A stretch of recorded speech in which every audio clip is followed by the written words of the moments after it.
we are gearing up for a long week of movie reviews based on the long week it was of seeing the last 3 films of the year last year. And the first 2 are based on true stories. And I don't know how everybody feels about true stories. Sometimes I'm in, sometimes I'm out. It just needs to be damn entertaining. Welcome to another episode of the Popcorn Confessional. And this is Dave from Nerdbox, and I am accompanied by my wife, Jen, also from Nerdbox. And on this episode, we are talking about American Underdog. So fire up that Jiffy Pop and meet us in the booth.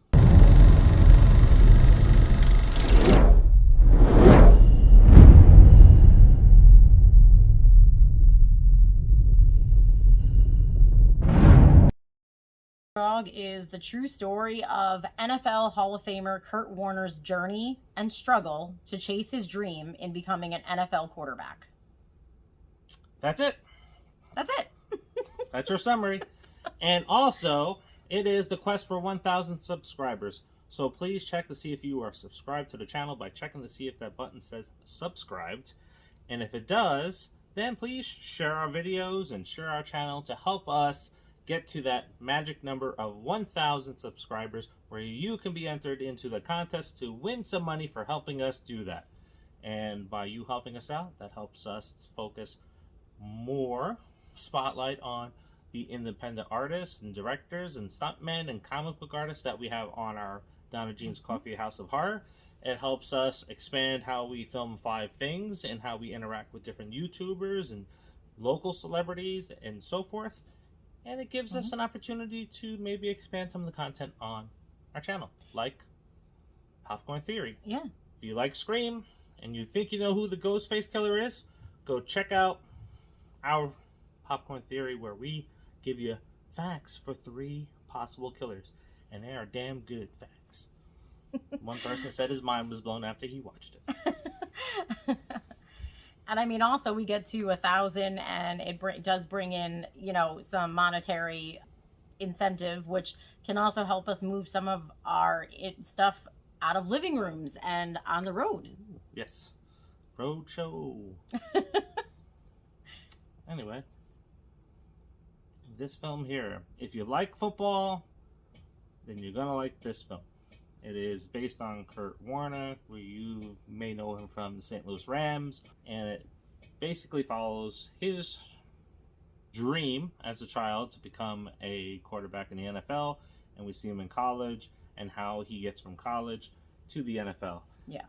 It is listed as an inspiring story.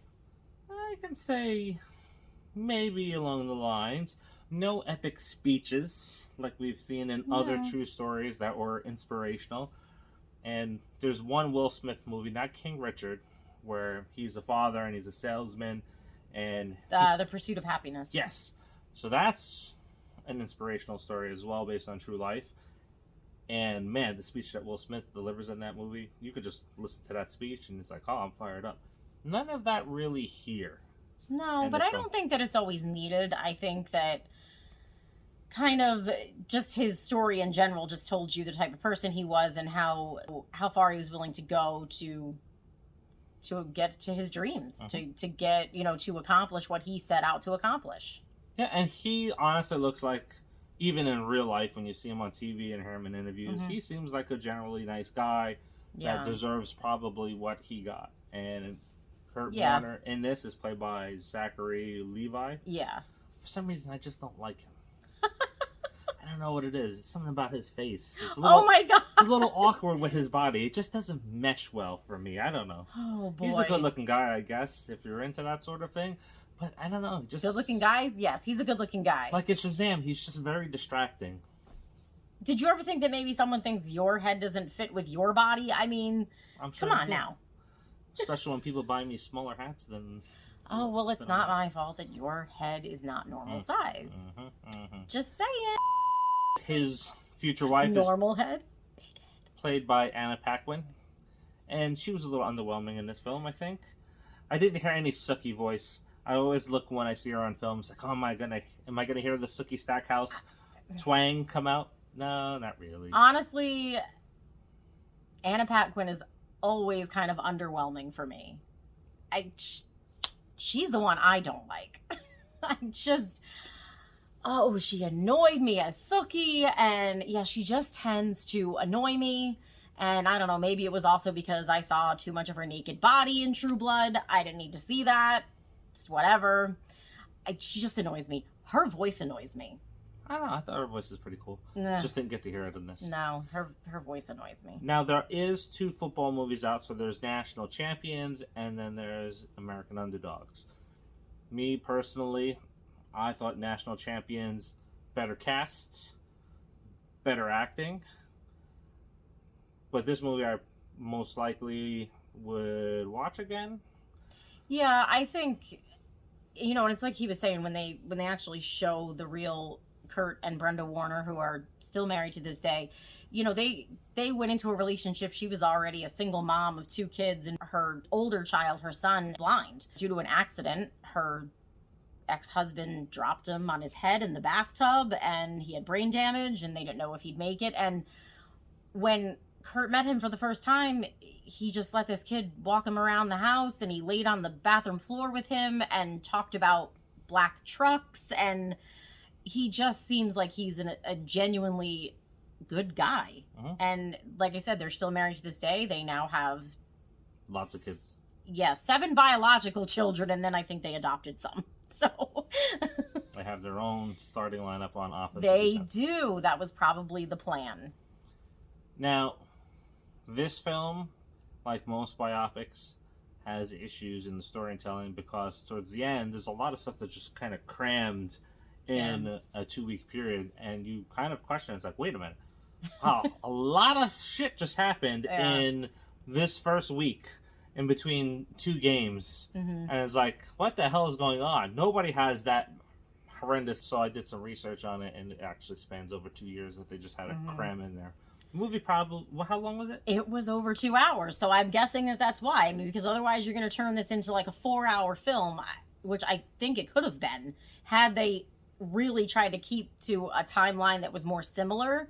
It probably could have been at least 3 hours. Yeah, you know what? Do a 3 or 4 hour movie so you don't have to cram this stuff in. Put it on a streaming site so you can break it up into 2 parts. I mean, like they did with the original It.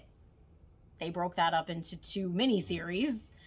I know that's not your favorite movie, but it's just, okay, then what about Bag of Bones? Better? You liked that one. That was great. Okay, well, they did that with that one as well.